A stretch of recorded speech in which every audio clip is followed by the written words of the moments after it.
Hi everyone, अनंत त्रिपाठी मेरा नाम। Great Nicobar project पर डिस्कशन है मेरा काम आज के लिए इस वीडियो में। ठीक है, तो देखो यार, ये ग्रेट निकोबार प्रोजेक्ट है, इसको ये बहुत ज्यादा न्यूज में बना हुआ है। इसके स्ट्रेटेजिक टैक्टिकल एडवांटेजेस हमें सरकार गिना रही है। इसके इकोलॉजिकल प्रॉब्लम्स, इस प्रोजेक्ट में जो डिस्प्लेसमेंट इश्यूज निकल के आ सकते हैं, फॉरेस्ट कवर के जो इश्यूज आ सकते हैं, उस पर भी लगातार कई गवर्नमेंट कमिटीज, एनजीओज, ऑपोजिशन बातें कर रहे हैं। आओ एक झलक इसको जरा समझते हैं और जानते हैं कि क्या है पूरा मुद्दा। देखो, चाणक्य नीति तो हमारे वहां हजारों साल से चलती चली आ रही है। चाणक्य ने एक बात बोली है जिसका अंग्रेजी जो ट्रांसलेशन है वो कुछ ऐसा निकल के आ रहा है: a state that fails to secure its borders, alliances and trade routes is destined to fail. एक ऐसा राष्ट्र जो अपने बॉर्डर्स को, अपने अलायंसेस को और अपने ट्रेड रूट को सुरक्षित नहीं रख पाता है, इज बाउंड टू फेल। धीरे धीरे हम देख रहे हैं कि लगातार जो राष्ट्र हैं उनको टेस्ट किया जा रहा है on their capacity to understand geography.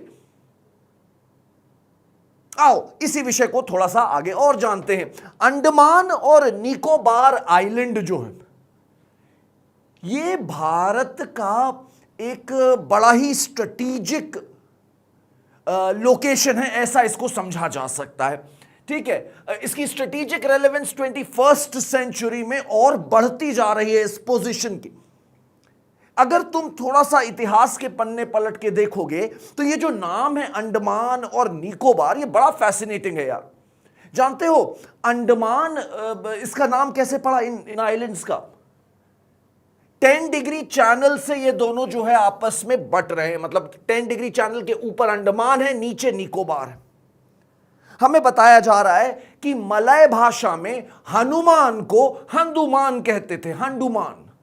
वहीं से इसका नाम पड़ गया अंडमान। और तमिल में ये जो निकोबार आइलैंड्स हैं, इनको बोला करते थे नक्कावरम, मतलब लैंड ऑफ द नेकेड्स। और वही धीरे धीरे, क्योंकि अंग्रेज इसको इतना अच्छा उच्चारण नहीं कर पाते थे, तो नक्कावरम बन गया निकोबार। इस तरह से ये दो आइलैंड्स हमारे पास हमें मिल रहे हैं। ये कितने इंपॉर्टेंट है स्ट्रेटेजिकली लोकेशन वाइज, ये तुम शायद इस मैप से अंदाजा लगा पाओ। ये 10 डिग्री चैनल है, ये अंडमान आइलैंड है, ये निकोबार सबसे नीचे वाला आइलैंड है, ग्रेट निकोबार। यहीं पर सरकार एक प्रोजेक्ट लेकर के आई है और ये कितना पास है तुम देख सकते हो, इंडोनेशिया से, मलेशिया से, सिंगापुर से। ये जो एरियाज है, जैसे कि ये वाला, ये कहलाता है मलक्का स्ट्रेट, ये है सुंडा स्ट्रेट, ये है Lombok strait. These are some very crucial highways on on sea routes. और इनको जो है, इनसे ये बहुत स्ट्रेटेजिकली पास है, तो ये हमको काफी एडवांटेज दे सकता है, ऐसा कई लोगों का मानना है। ये है great Nicobar island. This is the one which you should be focusing on. ये जो यहां पे सबसे नीचे दिख रहा है वही है। This island is closer to coast of Thailand, Malaysia and Indonesia. मतलब ये जो हमारा ग्रेट निकोबार आइलैंड है, ये थाईलैंड, मलेशिया, इंडोनेशिया के ज्यादा करीब है बनस्पत इंडिया के मेनलैंड के। So this could be our most important strategic windows. है बात सही कि नहीं? This is not merely an infrastructure project. ये केवल एक इंफ्रास्ट्रक्चर प्रोजेक्ट नहीं है, बल्कि एक स्ट्रेटेजिक मूव भी है भारत का इंडियन ओशियन रीजन में। This is how government is projecting it. Bharat हमेशा से एक कॉन्टिनेंटल पावर भी रहा है और मैरीटाइम पावर भी रहा है। तो अब शायद मौका आ गया है कि हमें अपनी मैरीटाइम पावर का जो एक हमारा कार्ड है, उसको हमें थोड़ा और असर्टिवली खेलना पड़ेगा। 90, अच्छा ये देखो, ये देख रहे हो, जो इसके सबसे नीचे ग्रेट निकोबार आइलैंड में जो सबसे नीचे वाला पॉइंट है, उसे कहते हैं इंदिरा पॉइंट। 1984 में Indira Gandhi became the prime minister who visited this island. और तभी से इसका नाम पड़ गया इंदिरा पॉइंट। अच्छा, 10 डिग्री चैनल तो अंडमान और निकोबार को सेपरेट करता है। 6 डिग्री चैनल जो है यह सेपरेट करता है ग्रेट निकोबार आइलैंड को सुमात्रा और इंडोनेशिया से। कुछ थोड़े से फैक्ट्स जानो। हमें बताया जा रहा है कि जो ग्रेट निकोबार आइलैंड है उसका टोटल एरिया 910 स्क्वायर किलोमीटर है। इसमें से करीब करीब 166 स्क्वायर किलोमीटर सरकार अपने प्रोजेक्ट के लिए इस्तेमाल कर रही है। This is less than 2% of total area of Andaman and Nicobar island. यह प्रोजेक्ट तकरीबन 30 साल में बनेगा और इसकी कॉस्टिंग बताई जा रही है 10 से 11 बिलियन डॉलर। तो ये कुछ बेसिक फैक्ट्स हैं जो तुम्हें मालूम होने चाहिए।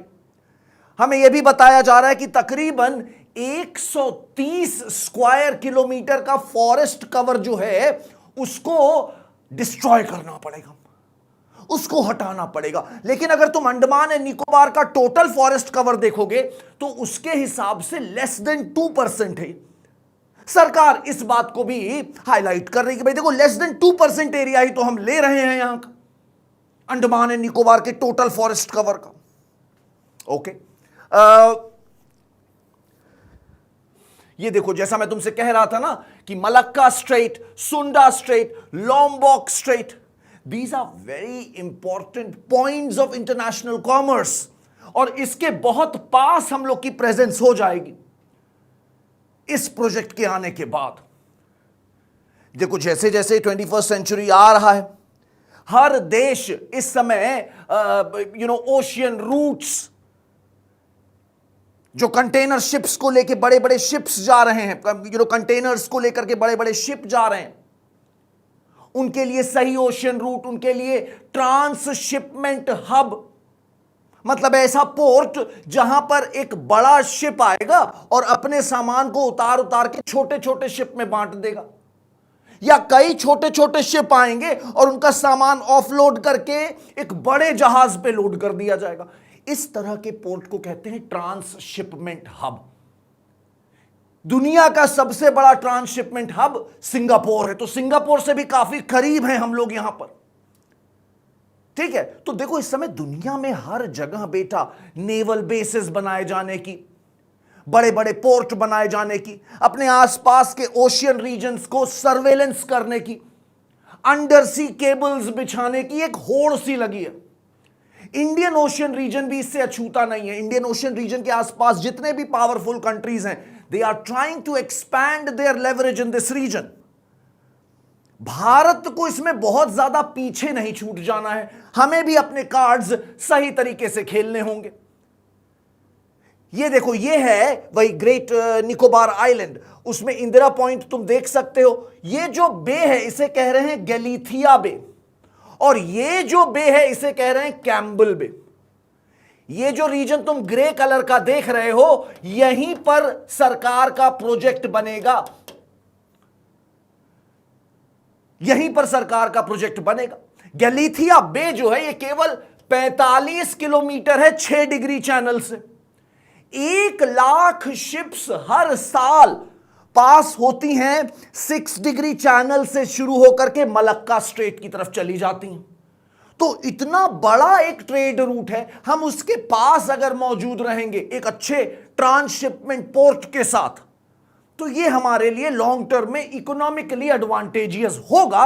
ये सरकार की अजम्पशन है, क्योंकि हम काफी पास हो जाएंगे मलक्का, सुंडा और लोम्बोक के। कुछ लोग ये भी कह रहे हैं कि these are like choke points, इनकी मदद से हम चाइना का आने वाला ट्रैफिक चोक कर सकते हैं, जिस तरह से स्ट्रेट ऑफ हॉर्मूज में हो रहा है। बट उससे भी ज्यादा इंपॉर्टेंट है ये ट्रेड रूट, जो हमें जानना होगा, क्योंकि मलक्का को हम ओन नहीं करते, तो मलक्का को चोक करना हमारे लिए इंपॉर्टेंट नहीं है। हमारे लिए इंपॉर्टेंट है कि हम इस ट्रेड रूट का 1 लाख शिप्स एनुअली निकल रही हैं, हमें इसका इस्तेमाल थोड़ा सा समझदारी से करना होगा। ये भी देखो, एक खूबसूरत इमेज मुझे मिली। ये गैलीथिया बे है, कैम्बल बे नेशनल पार्क भी यहां पर है, गैलीथिया नेशनल पार्क भी है यहां पर, और यहीं पर सरकार जो है फॉरेस्ट एरिया को हटा करके करीब 130 स्क्वायर किलोमीटर को हटा करके कई सारी चीजें खोलने वाली है। क्या क्या खोलने वाली है? एक इंटरनेशनल कंटेनर ट्रांसशिपमेंट पोर्ट गलीथिया बे में खोलना चाहते हैं ये लोग। मैंने बताया ना ट्रांसशिपमेंट क्या होता है, छोटी छोटी जहाज आएंगे, उनका सारा सामान उठा के एक बड़े जहाज में लाद दिया जाएगा। तो इस पोर्ट पे लोडिंग ऑफलोडिंग की बहुत अच्छी फैसिलिटीज उपलब्ध होती हैं इस तरह के पोर्ट पे। इस पोर्ट का प्लान किया जा रहा है, जो पोर्ट, इसकी 16 मिलियन TEU कैपेसिटी होगी। What is TEU? TEU is 20 feet equivalent unit. यह करीब 6 मीटर का कंटेनर होता है, 20 फीट का, इसको एक यूनिट माना जाता है। तो ऐसे ऐसे 16 मिलियन कंटेनर हम लोग इस पोर्ट पे हैंडल कर पाएंगे जब ये अपनी फुल कैपेसिटी पे रन करेगा। इसके अलावा ग्रेट निकोबार इंटरनेशनल एयरपोर्ट खोला जाएगा, जो करीब करीब 1 से 10 मिलियन पैसेंजर्स एनुअली उनको सर्विस दे पाएगा, ऐसा बोला जा रहा है। इसके अलावा एनर्जी प्लांट्स खुलेंगे, टाउनशिप्स खुलेंगी, टूरिज्म को काफी ज्यादा बढ़ावा दिया जाएगा। This is what the government is planning. National green tribunal जो है उसने भी इस पूरे प्रोजेक्ट का एक अच्छा थरो स्टडी किया है, एनवायरमेंटल इंपैक्ट असेसमेंट किया है, और वो ये कह रहा है NGT that we acknowledge the great significance of the project, कि इसका भाई जो महत्व है